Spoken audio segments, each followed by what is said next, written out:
chão está dedicada ao tema agricultura como meio de subsistência.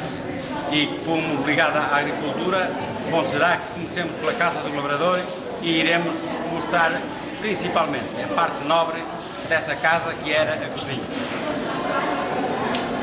Como se pode ver, estas ainda são as antigas panelas de perna que eram postas junto da lenha que ardia, cujo fumo levava paladar às comidas que se punham aqui dentro.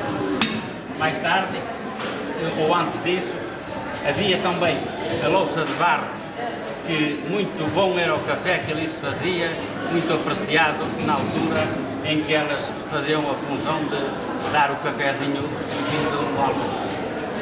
Mais tarde, quando os meios de subsistência começaram a melhorar, houve melhorias na cozinha. E então chegou este fogão que era conhecido por máquina a petróleo.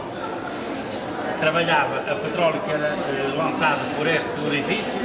Aqui era dada a pressão para que ele saísse aqui a alta velocidade e assim ardesse totalmente.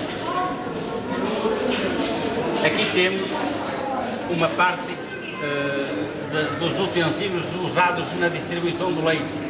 Como se sabe, a pecuária também fazia parte da economia do lavrador e o leite era uma das suas receitas que fazia entrar dinheiro todos os dias na casa.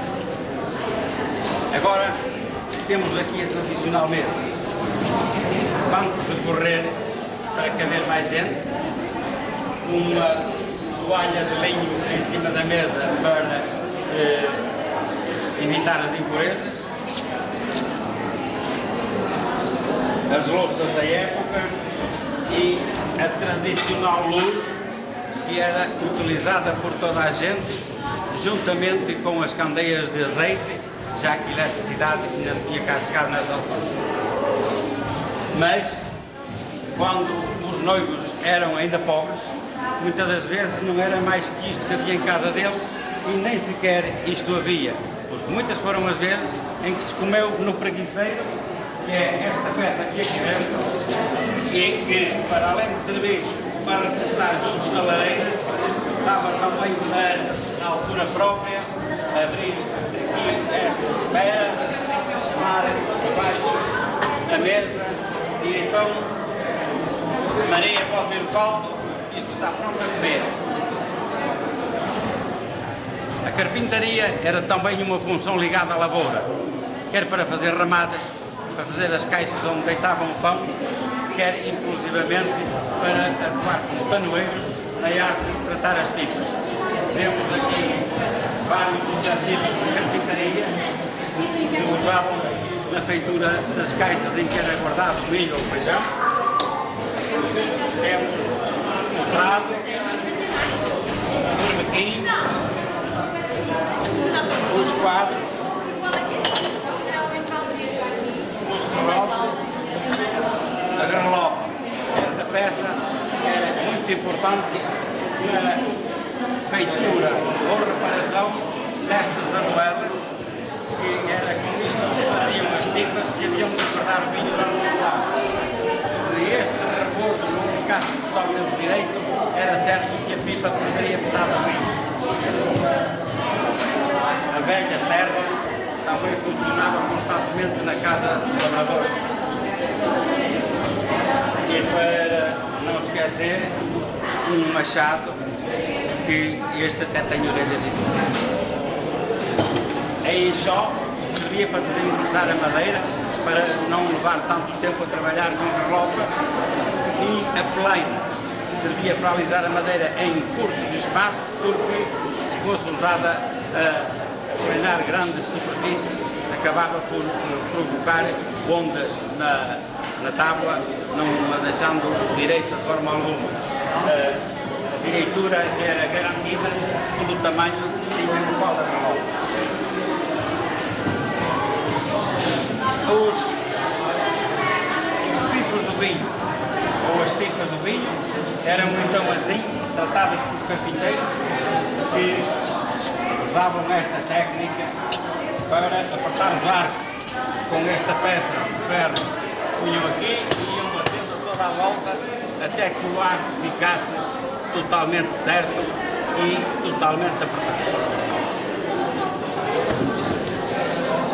E vamos agora passar à eira, onde se tratava de malhar os cereais ou legumes que eram produzidos no campo. Aqui temos uma eirada de feijão a secar, com o respectivo engaço que havia depois de servir para botar a recolher.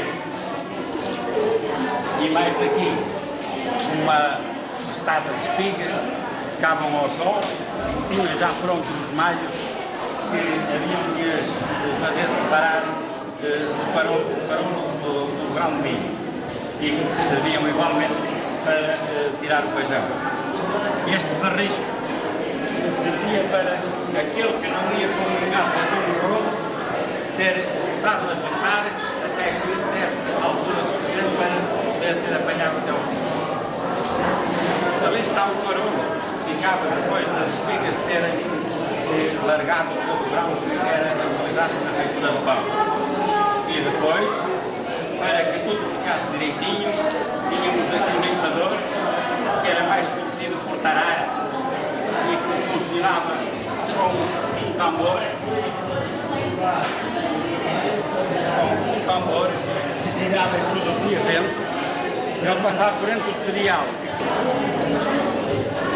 caía por estes crivos, o vento que dali vinha fazia sair todo o pó que estivesse associado e lançar para fora, enquanto que as poeiras mais pesadas saíam por este lado, que era o escorredor das partes pesadas. Isto aqui dentro pode ver-se funcionar desta forma.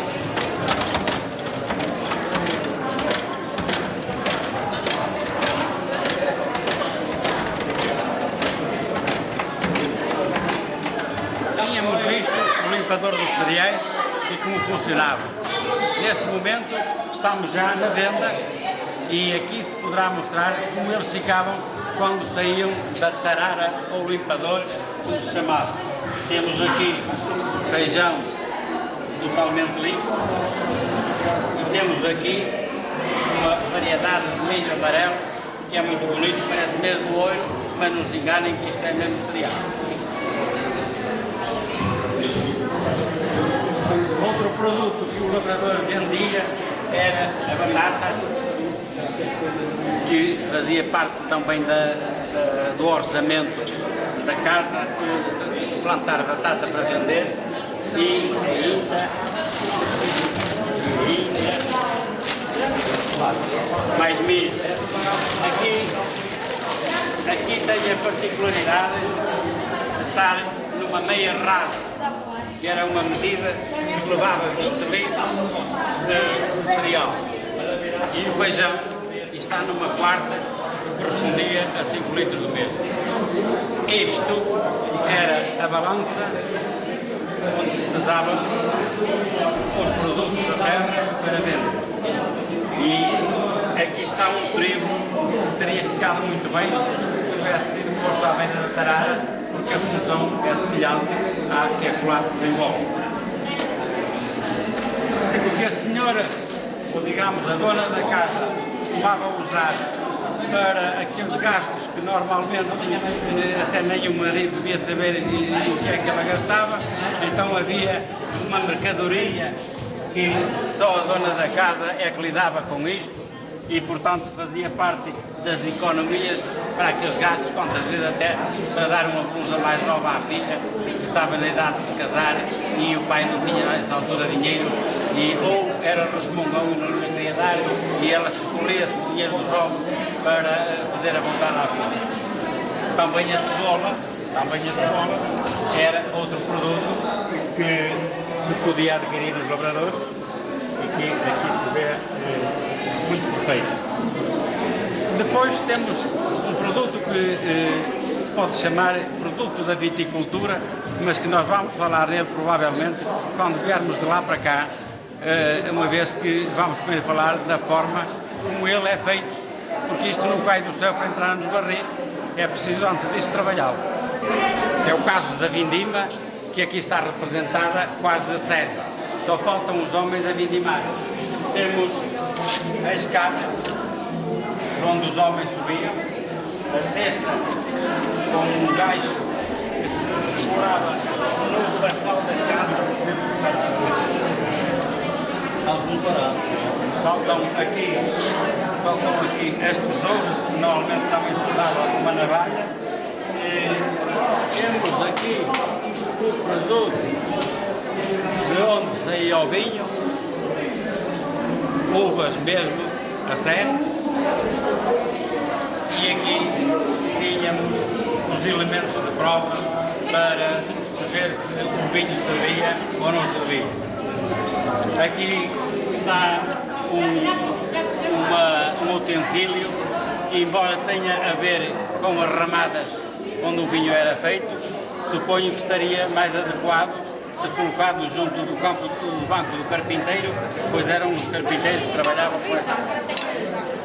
O lagar que aqui se encontra não é bem o lagar tradicional, porque em tempos antigos apenas as pernas dos vinimadores eram a única forma de triturar o vinho.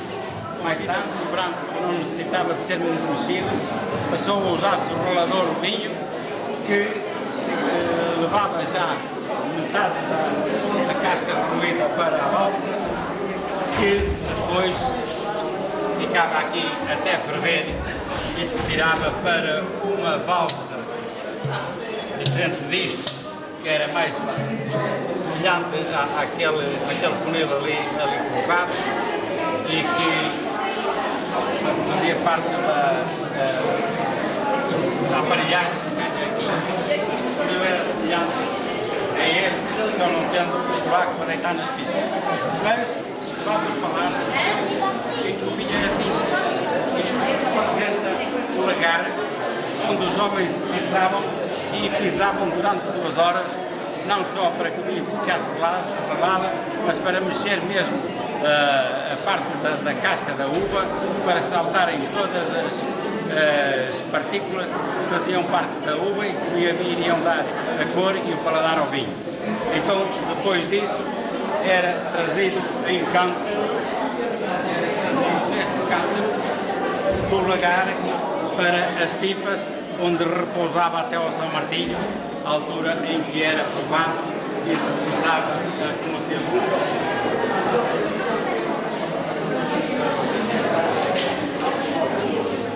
Não havia casa de lavoura que não tivesse o seu quinteiro. O quinteiro era um terrado, normalmente colocado entre as cortes do gado e a casa de habitação, onde eram colocados o carro de bois, quase todo o estado de lavoura, para estar à mão sempre que fosse preciso trabalhar com ele e para estar a todo o tempo à guarda das usinas de sal.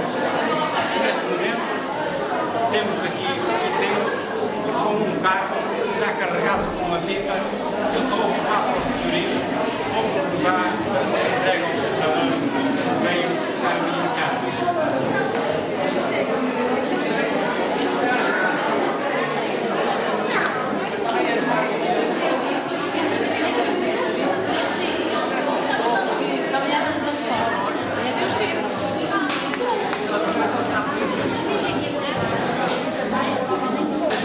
Agora temos aqui o sachador. Este aparelho passava por este meio, arrancava a serra do meio e levava todas as centros debaixo da terra que lhe bastava, de forma a sachar o milho. Era a primeira sacha. Na segunda chamava-se arrendar. E o aparelho com que se arrendava o milho era este, e agora, em vez de juntar a terra no meio, através desta parte, fazia a terra espalhar-se para junto do colo do milho, para o cortar e o fazer crescer em maior segurança, ao mesmo tempo que também ia arrancando as ervas. Aqui há um aparelho, um utensílio, que era usado para a sacha. Usava-se um único boi, puxava ali na frente e o sachador ou o arrendador era guiado pelo lavador que ia atrás. Temos ainda as bolheiras, que era uma aparelhagem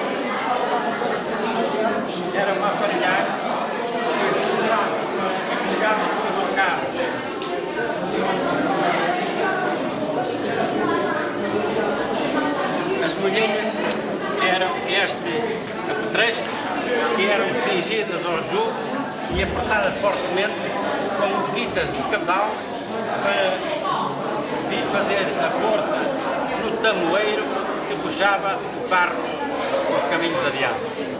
E agora temos aqui um utensílio que servia para semear o grão. Funcionava com uma cambota, não, uma cambota é um fuso com dois pinhões que ao mesmo tempo ia andando nesta roda.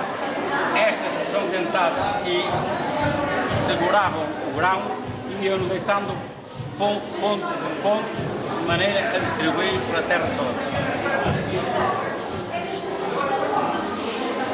Normalmente colocava-se logo o feijão e o milho, que eram distribuídos ao mesmo tempo, uma vez que o seu espalhar era muito semelhante uma coisa à outra.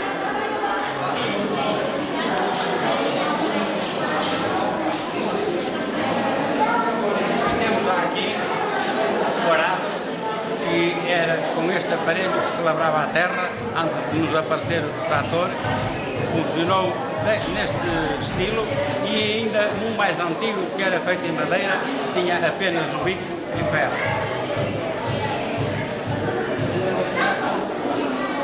Lavrada que estivesse a terra, passava então a grade para acertar o rego e deixar a terra sem grandes escola, de maneira que a semente não enterrasse e demorasse a nascer ou até apodrecer por efeito de estar muito tempo sem que o rebento saísse à luz. Esta grade está aqui unida a um jugo de dois torinos. Se vê, a forma de colocar o jugo nos dois era diferente. Enquanto os torinos puxavam, tinham a força por pescoço, os dois cabeceiros, que era o caso das mulheres adiante, tinham a força toda na cabeça.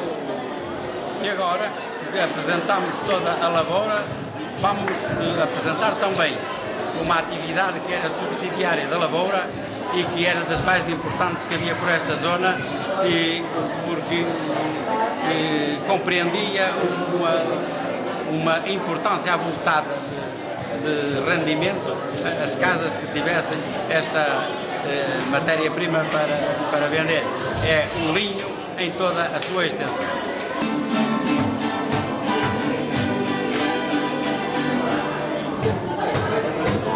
E vamos então agora mostrar as voltas que o linho dava antes de chegar ao tiar, que, como se sabe, eram muitas e muito penosas. É claro que qualquer coisa para semear é preciso lavrar a terra, e para a lavoura do linho obrigava que a terra ficasse muito lisa. Por isso eram passadas duas grades para que não ficassem grandes covas e o linho ficasse bastante à superfície, porque nenhuma semente deve ter mais enchimento de terra do que a sua grossura, e como se vê, a semente do linho é muito fina, não sendo, portanto, aconselhável ficar muito funda para não demorar muito a nascer. Esta semente era guardada nesta saquinha de pano, o linho ou a sua semente trazida nesta saquinha era depois lançado nesta cestinha, da qual se lançava para a terra. Era a primeira fase, a sementeira do linho. O linho, depois de nascido, tomava este aspecto, e nesta fase era preciso regá-lo, era preciso sachar e mondar para que ele crescesse em boas condições e chegasse à maior altura possível. Havia duas qualidades de linho: o linho galego, mais pequeno, e o linho mourisco, que era maior, semeado no inverno, que é o caso deste, embora tivesse sido semeado fora de tempo, permitiu-nos estar agora aqui nestas condições. Da planta do linho era depois feita a rinca, e a rinca era a operação que antecedia a vinda do linho para a eira, onde ia ser ripado. Isto é, os homens punham-se uns de cada lado do ripo e iam passando o linho para largar a bagarela, e do outro lado para largar os caules, ou seja, as raízes. Acontecia aqui que muitas vezes as raparigas, para quilhar os rapazes, davam nós no linho e depois era preciso fazer muito esforço para que o linho pudesse ser ripado. Outras, porém, punham ovos chocos e os rapazes borravam-se todos quando apanhavam o linho para ripar. Em contrapartida, os rapazes, no fim, procuravam caçar as raparigas para as fazer sentar aqui o cu em cima do rico. Mas não se pense que eles eram tão mauzinhos como isso, porque eles não queriam os cus estragados, que aquilo era para aproveitar depois. E, portanto, eles punham umas panadinhas de linho por baixo para aquilo não magoar muito. O pior era quando o feitiço se virava contra o feiticeiro, porque havia mulheres de pelo na venta que agarravam os rapazes que estavam lá com o cu em cima, aí era sem linho nem nada. A operação seguinte era tirar o linho da eira para colocar no poço. Era posto no poço ou no rio, e quando se diz poço, poderia ser uma represa de água. Era posto em pequenos molhos e por cima colocavam-se tábuas carregadas com pedras para que no momento em que o linho começasse a apodrecer a parte linhosa, não viesse ao de cima e estivesse, portanto, sempre mergulhado, o que poderia levar entre 8 a 20 dias, conforme ele apodrecesse mais cedo ou mais tarde. Depois era tirado do poço e levava-se para o monte, onde em plano inclinado era estendido para secar, como aqui se vê, era espalhado e estendido para secar. E na altura em que fosse posto a secar, largava cá um pivete que tresandava. Quem passasse junto do linho, aquilo fedia que tolhia. E depois daí, depois de seco, vinha para a eira. Na eira era malhado para o amaciar e ser mais fácil colocá-lo no moinho. Depois de amaciado na eira, com o malho, ele seguia para o moinho, mas também poderia ser macerado com um maço de madeira do tipo dos calceteiros. No entanto, esta forma de pisar o linho só acontecia se fossem pequenas quantidades ou quando os meios monetários não dessem para ir pagar a um moinho a cota que lá devia ficar. E temos agora aqui então uma reprodução do que era o moinho do linho, mais conhecido na zona por engenho do linho. Aqui era moído, entrava por este painel que aqui tem e começava a rolar a toda a volta. Havia aqui uns roletes dentados que encaixavam no tambor, também ele dentado, e que faziam triturar o moinho sempre que passava à volta, para que o linho fosse mantido sempre sob pressão, para não ser moído irregularmente. Estas cordas davam toda a volta sobre as fixações dos roletes e iam aqui adiante ficar suspensas daquelas pedras que faziam o peso suficiente para manter sempre o linho apertado. Quando o linho começava a ficar pronto a servir para ser tirado, voltava a sacar pelo mesmo sítio, agora começando a esticar até aqui, as pontas que partiam e ele tirava aquilo em madeixa.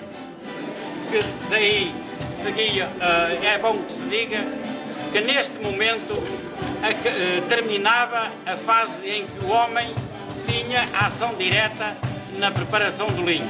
A partir daqui, o linho era entregue às mulheres que iriam agora trabalhá-lo em termos de exclusividade.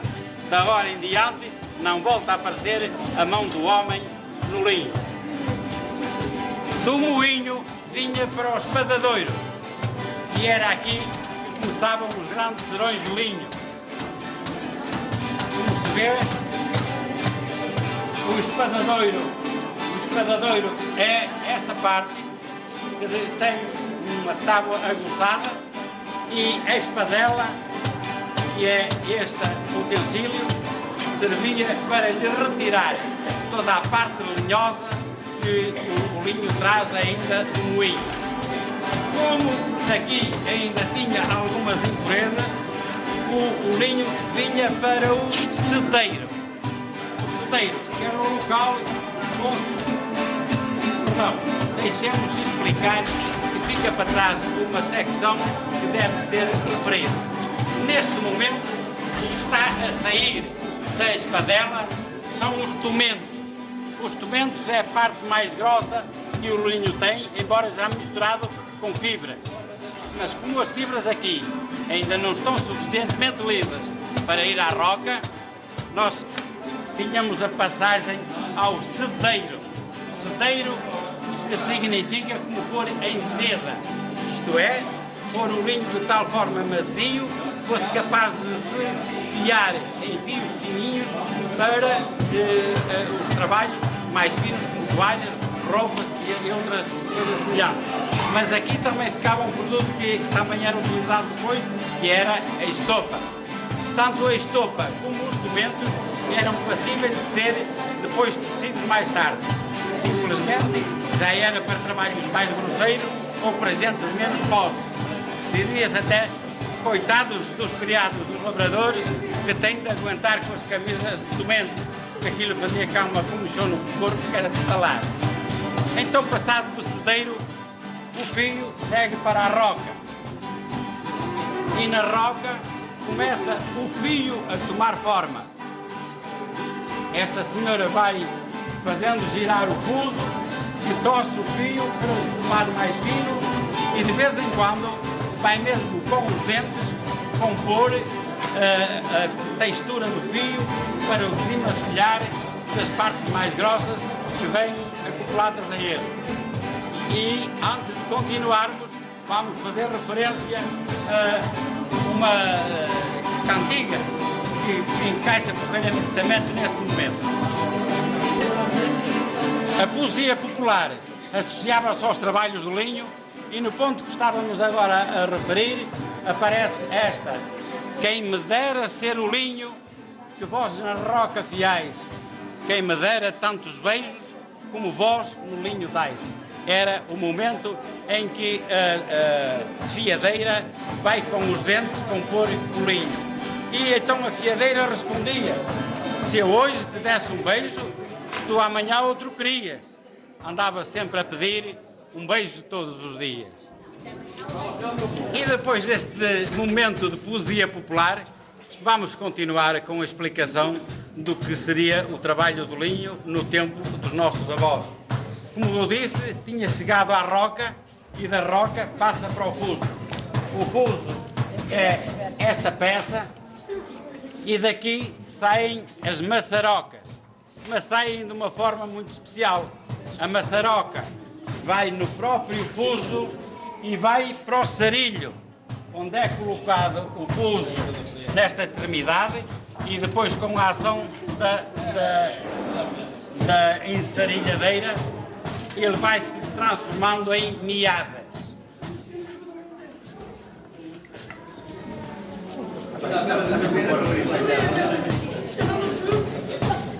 Olha, está a ficar na caixa. Transformado assim em meadas, o linho seguia para a panela. Era quase como a panela da tropa, uma coisa abastada, porque as meadas haviam de caber aqui envolvidas em cinza e eram fervidas juntamente com a cinza. Este é o aspecto com que as meadas entravam para a panela. Depois de fervidas com cinza, saíam como aqui se vê. E daqui iam agora passar para o barreleiro. O barreleiro, que é esta peça em cortiça, onde elas entravam, eram colocadas em camadas e intercalada entre cada camada mais uma camada de cinza peneirada para as continuar a branquear. E sobre elas era depois lançada água fervente que acabava por lhe tirar a última cor que o linho trazia do campo, saindo, como aqui se vê, Estas meadas eram então colocadas numas canas e levadas a corar. Quando já estavam secas e, portanto, coradas, as meadas passavam para a adubadoira, aonde se transformava a meada em novelos.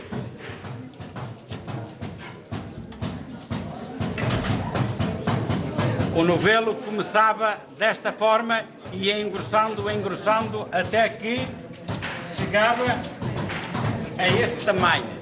E quando chegava a este tamanho, ia sendo colocado numa vasilha que o segurava até à altura de urdir a teia. E quem olhar a peça pode pensar que se trata de uma adubadoira grande, mas há diferença em que, enquanto a adubadoira o transforma de meadas em novelos, agora temos a urdideira, o linho posto em novelos nestes casulos, vai rodar tudo ao mesmo tempo e esta senhora que aqui está à rasca com os fios que se ensarilharam, vai urdindo a teia que é esta forma que o linho toma depois de passar pela urdideira. E esta teia destina-se a colocar na forma longitudinal naquele tiar que vamos ver a seguir, para aí ser tecido. Mas não acabava por aqui ainda a necessidade de trabalhar o linho, porque ainda havia mais qualquer coisa antes que se chegasse mesmo ao tiar.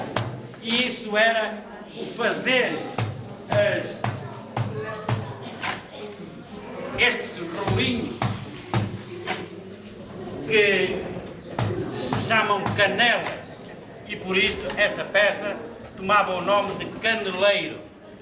Estas canelas eram depois daqui levadas para o tiar, metidas numa lançadeira e iam fazer aquilo que nós vamos ver fazer ali, onde a senhora Laurinda está ali com toda a classe a tecer uma toalha com um pouco puxado.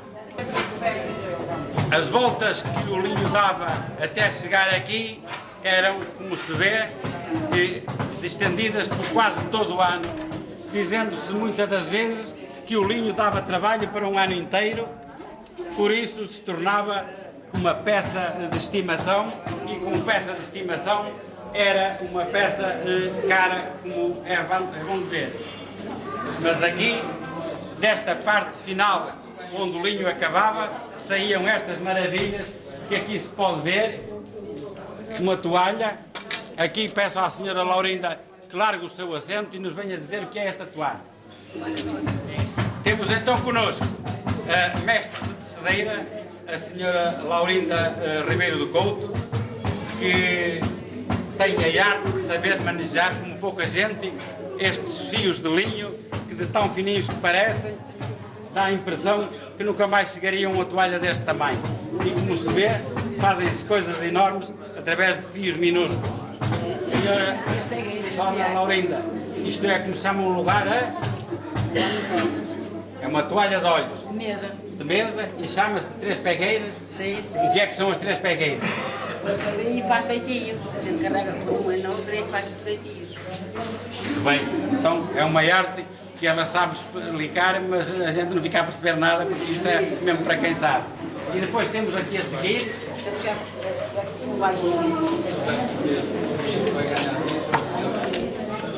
São as cobertas de trazer a cotoio à semana. Isto são as cobertas de semana e que se chama de fios puxados, não é? Tiras puxadas. Tiras puxadas, mais propriamente.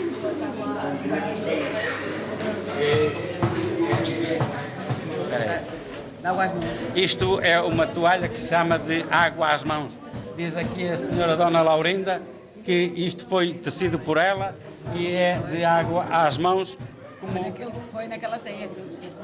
na mesma teia que se estivermos agora a ver ela tecer ali.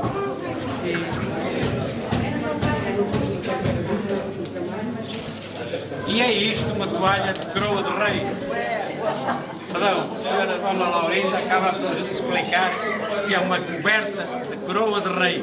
Aqui se vê as armas reais que se supõe ser do tempo do Dom João V, creio eu. Isto é uma peça de tal forma valiosa que a senhora Laurinda nos disse que lhe davam. 200 contos. Diga lá que o senhor está. Dava-me 200 contos à quatro. Se eu quisesse vender. Mas eu não aguento. Coisa boa.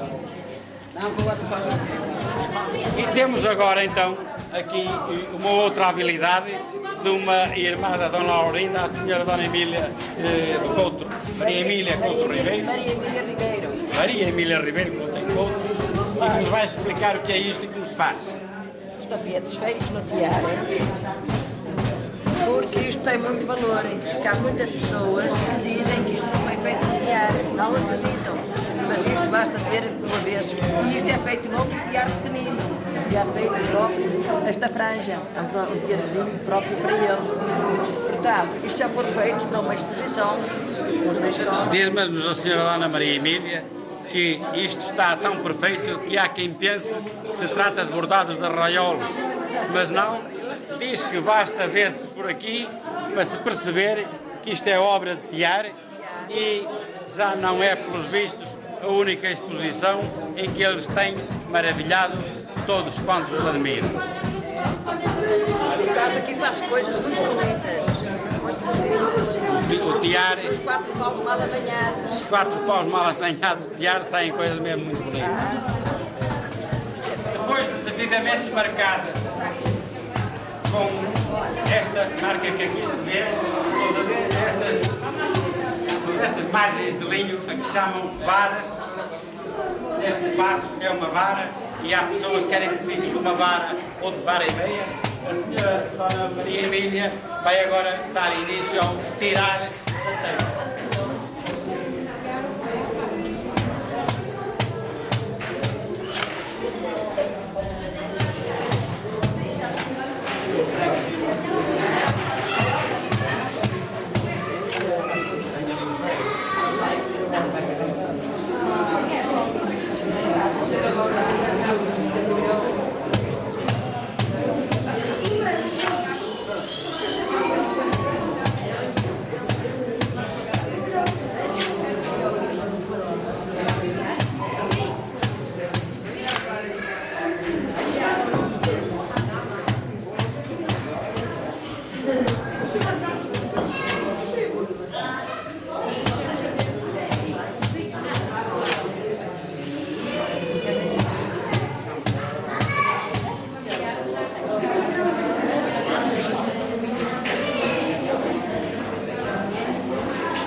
Repare-se que enquanto a teia vai saindo, vai sendo enrolada de uma forma que se assemelha a uma corrente.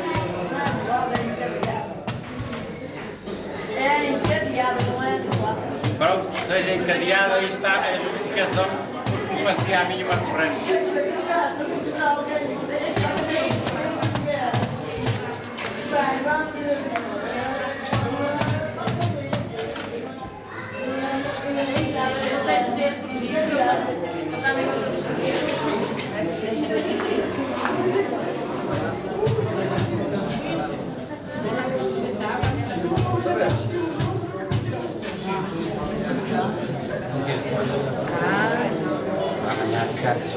Ai, mas não pode ser. Não pode ser. Depois vai acabar amanhã. Vai acabar de tirar. Prenda em cima, prenda em cima. E porque amanhã ainda há mais, este serviço suspendeu-se, embora fosse de ir até ao fundo, mas fica aqui suspenso para guardar um bocadinho para amanhã, que isto não é comida que se acaba em maio, e nós vamos ter agora outras ações para fazer. E vamos então prosseguir agora com o pedido das maçãs. Era usual nestes serões as raparigas levarem umas maçãzinhas nos bolsos para os namorados ou pretendentes a namorados, quando ali chegassem, começar a pedir as maçãs e elas dar alguma coisinha para adoçar o bico. Vamos então, neste momento, começar com a cerimónia das maçãs.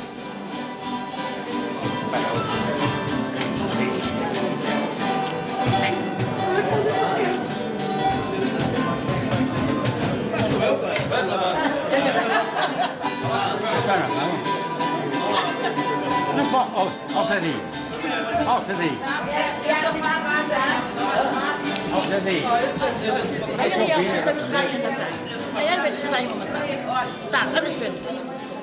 Deve esclarecer-se agora que naquele tempo não havia perfumes, as pessoas não usavam perfumes sobrenaturais para se perfumar. Os rapazes metiam este ramo de alfádiga na orelha e era o único perfume que entrava num serão.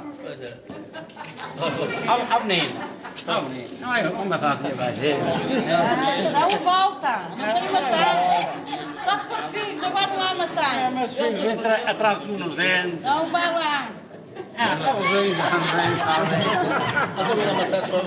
Uma maçã para si. Olha, acabou. Não tenho mais. Deixa eu almoçar, bem, vamos dar a volta. Vamos lá ver se vai.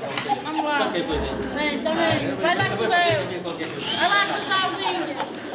Oh, senhora Moraquinha, já vamos lá ver. Marquinhos, Sabe se tem alguma coisa para dar? Marquinhos já não é nenhuma rapariga, já é velha, já não pode Já pode dar na mesa. já não tem já se dá a pagar. Chegar a rapariga, vai a rapariga dentro, todas novas. Vamos a tomar mais nova para ver.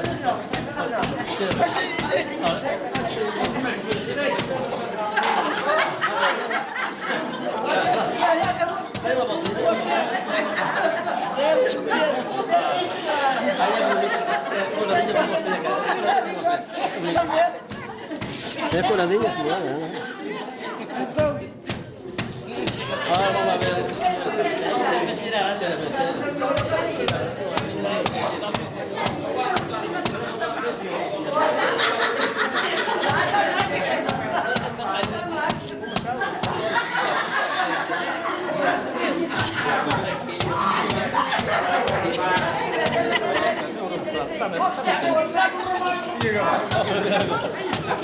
Agora aqui é que vai ser feito.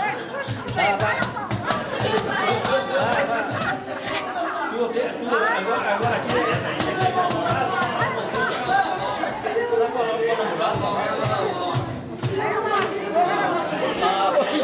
para mim é um bumbum, cara. Sempre que mais respeito. Epa, isto é uma coisa acabou, agora vamos deixar. Acabou só fazer com a sopinha toda, faço comando. Bem, muito bem, obrigadinho, muito obrigado. Isto está a correr mal, está a render pouco. Vamos lá ver se por outro lado a coisa se vai dar melhor.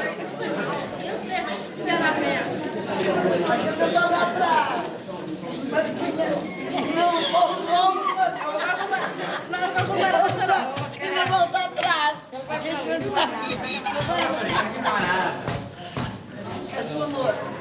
A minha moça morreu.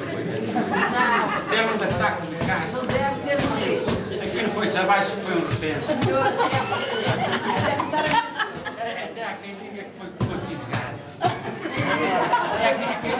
Foi o senhor que lhe atirou. Foi uma fisgada, mas ficou como um passarinho. Não estou não. Olha que eu sou um rapaz que eu disse mal de mim a ninguém. Não, senhor. Olha, então você é bom rapaz, não está com achado de boa qualidade. Ai, que delícia.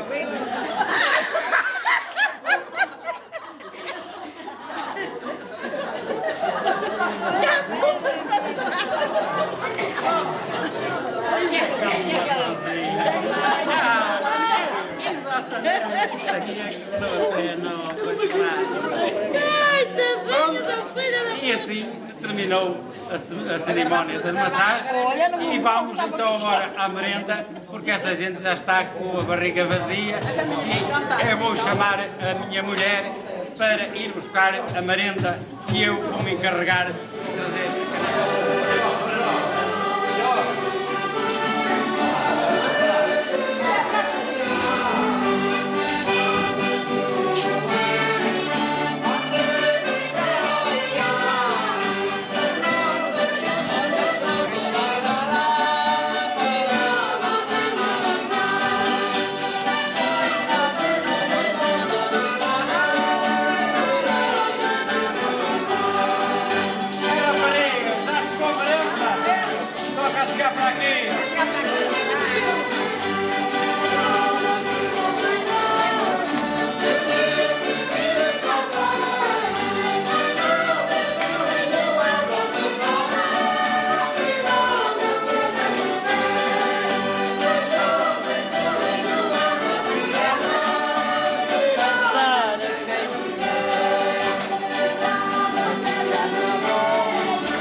Vamos a isto, não é convidado.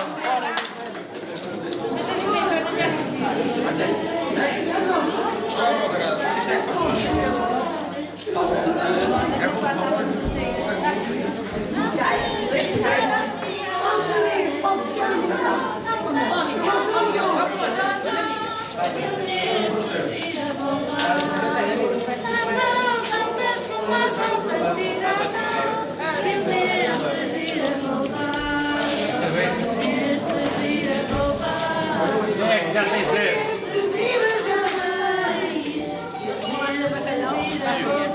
Já é?